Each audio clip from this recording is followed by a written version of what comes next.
नमस्कार साथियों, 45 विभाग 4,72,000 वैकेंसी बिहार में 2024-25 में आने वाली। इसका फायदा सबसे ज्यादा किसको मिलने वाला है? मेल, फीमेल या अदर स्टेट या बिहार वालों को।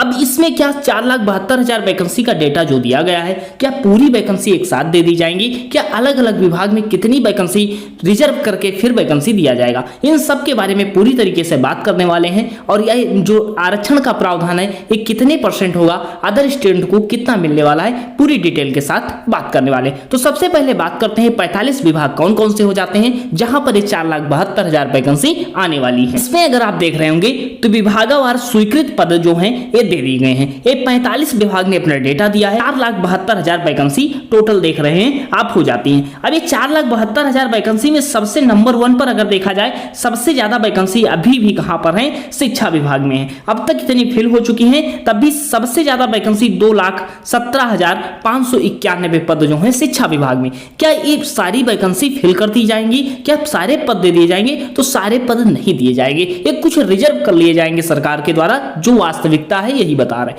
2,17,000 पूरे पद नहीं दिए जाएंगे, कुछ रिजर्व कर लिए जाएंगे। उसके बाद ये कंफर्म है कि टीआरई 4.0 और टीआरई 5.0 में शिक्षक भर्ती देखने को मिलने वाली है। स्वास्थ्य विभाग की अगर बात करते हैं, 65,734 पद स्वास्थ्य विभाग में दिखाए गए। इसमें भी कुछ रिजर्व कर लिए जाएंगे और वैकेंसी दी जाएगी। लेकिन ओवरऑल आपको 4,72,000 में से अगर हम मान लेते हैं लगभग 70% भी मान लेते हैं तो 2,80,000 के आसपास वैकेंसी आएगी, अगर 30% 25% रिजर्व भी कर लेती है सरकार तो ये। लेकिन ये सबसे अच्छी बात है कि वैकेंसी तो आ रही है, बिहार में आ रही है और बिल्कुल तैयारी में आप लग जाइए। सबसे पहले हम अब इसमें बात कर लेते हैं। उसके बाद देखो गृह विभाग हो गया, इसी तरह ग्रामीण विभाग देख तो 11,784, नगर विकास परिषद 1,948, पंचायती राज परिषद 551, कृषि विभाग 3,015, पशु मत्स्य 4,814। अर्थात इसी तरह सबसे ज्यादा भवन निर्माण में देखोगे इसमें विभाग में 3,828 वैकेंसी हो जाती है। उसके बाद सबसे ज्यादा ऊर्जा विभाग में 5,563 पद हो जाते हैं।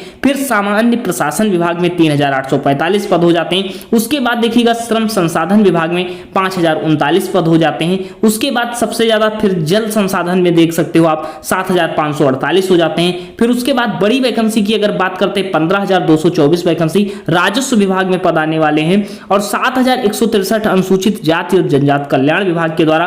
फिर 10,000 वैकेंसी समाज कल्याण विभाग में है और 6,000 वैकेंसी लगभग 7,000 के पास विज्ञान प्रौद्योगिकी में है। तो ये पूरे पद 45 विभाग इसी तरह हो जाते हैं। जल संसाधन में 13,712, टोटल वैकेंसी 4,72,976 बताया गया। अब इसमें अगर 25% रिजर्व भी हो जाता है तब भी 3 लाख के आसपास वैकेंसी आपको देखने को मिलने वाली है। अभी तो वैकेंसी की बात हो गई कि इसमें अलग अलग विभाग होते हैं। टेलीग्राम पर आप हमारे ज्वाइन करके आप देख भी सकते हो और आगे एग्जाम जितने भी आएंगे सबकी प्रिपरेशन हम करवाने वाले, पूरी तरीके से सिलेबस के बारे में भी बात करेंगे हो गई। लेकिन अब बात करते हैं ओवरऑल की फायदा किसको होने वाला है? मेल को होगा, फीमेल को होगा, स्टेट अदर स्टेट को क्या मौका मिलेगा?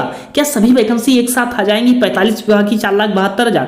तो सबसे पहले देखिएगा महिलाओं को जो आरक्षण दिया गया है इसमें सबसे ज्यादा बेनिफिट को है फीमेल को होने वाला है। 50% आरक्षण दिया गया। इसके बाद फायदा किसको मिलेगा? जो स्टेट वाले हैं और कैटेगरी में आ रहे हैं इनको फायदा मिलने वाला है। लेकिन ऐसा नहीं है कि जनरल को फायदा नहीं मिलेगा। क्या अदर स्टेट को मौका मिलेगा? तो अदर स्टेट को बिल्कुल मौका मिलने वाला है। लेकिन देखना यहां पर ये पड़ेगा कि अगर 75% आरक्षण का ये सभी में अगर प्रावधान होगा तो 25% में जनरल वाले भी होंगे और अदर स्टेट वाले भी रहने वाले हैं, जो वास्तविकता है। लेकिन फायदा इसमें क्या है? बिहार वालों का जो बिहार के हैं उनको सबको फायदा होने वाला है। अदर स्टेट वालों को भी ऐसा नहीं कि वैकेंसी में मौका नहीं मिलेगा, वैकेंसी में मौका मिलेगा। अब एक आता है कि क्या सभी वैकेंसी एक साथ आ जाएंगी? तो सभी वैकेंसी का नोटिफिकेशन 1 साल तक देखने को मिलने वाला है, क्योंकि आप सभी जान रहे हो 2025 में चुनाव है और चुनाव के कारण ये है कि चुनाव तक ये पेपर करवा भी लिए जा सकते हैं और कुछ की ज्वाइनिंग भी दे दी जाएगी।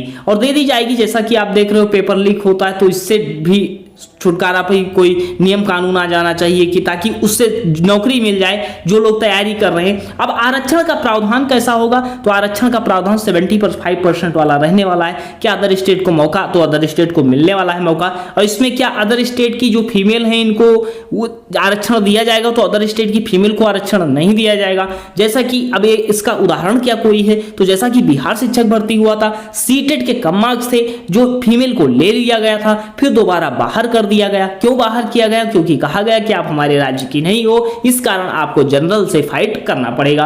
तो इसमें इस कहने का तात्पर्य है कि बिहार राज्य को मौका मिलने वाला है, फीमेल को सबसे ज्यादा मौका मिलने वाला है। उसके बाद क्या है कि मेल की अगर बात करते हैं तो मेल में अगर general, SC ST OBC WBC अर्थात इसमें सब में अगर कैटेगरी में आ रहे हो तो आपको बहुत अच्छा बेनिफिट मिलने वाला है। लेकिन सबसे अच्छी बात क्या है कि जो इसमें कि आपको मौका मिल रहा है, बिहार में मौका मिल रहा है, आपके राज्य में मौका मिल रहा है। अगर बिहार से हो तब भी तैयारी कर लो, अगर अदर स्टेट से हो, अगर वैकेंसी अधिक है, जैसे टीचिंग एग्जाम में बहुत लोग यूपी के लगे हैं, दिल्ली के लगे हैं, या ऐसे लोग लगे हैं कर रहे हैं, झारखंड के लगे हुए हैं, तो तब भी तैयारी आप कर सकते हो, क्योंकि दूसरे राज्य में भी लोग नौकरी कर रहे हैं, तो अदर स्टेट वाले भी लग सकते हैं। लेकिन अदर स्टेट वालों के लिए क्या है, 25% ही जो है सीटें रहने वाली हैं, या 25% पर ही उनको कंपटीशन करना पड़ेगा। तो ओवरऑल अब ये डाउट क्लियर हो चुका होगा कि 45 विभाग में जो 4,72,000 वैकेंसी आनी है, उसका फॉर्म जो है 1 साल तक आएंगे, सबका अलग अलग डिपार्टमेंट अपना अपना निकालेगा। आरक्षण का प्रावधान 75% रहने वाला है, जिसमें 25% जनरल बिहार के होंगे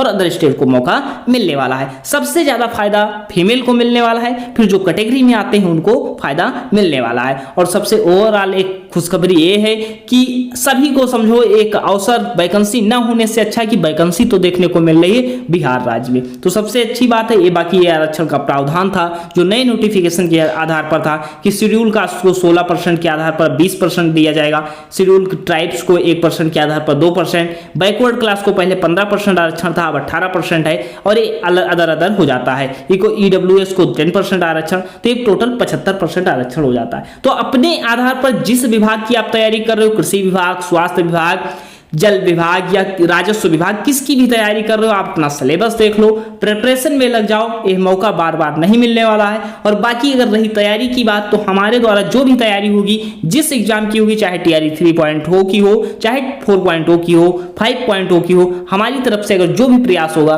करने का प्रयास करेंगे।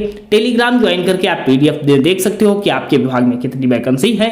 शायद हमसे कुछ अगर आपका विभाग छूट भी गया है तो आप टेलीग्राम पर ज्वाइन करके देख सकते हो। फिलहाल यहीं तक रखते हैं, मिलते हैं नेक्स्ट सेशन में। अगर कोई भी डाउट हो तो आप पूछ सकते हो। धन्यवाद।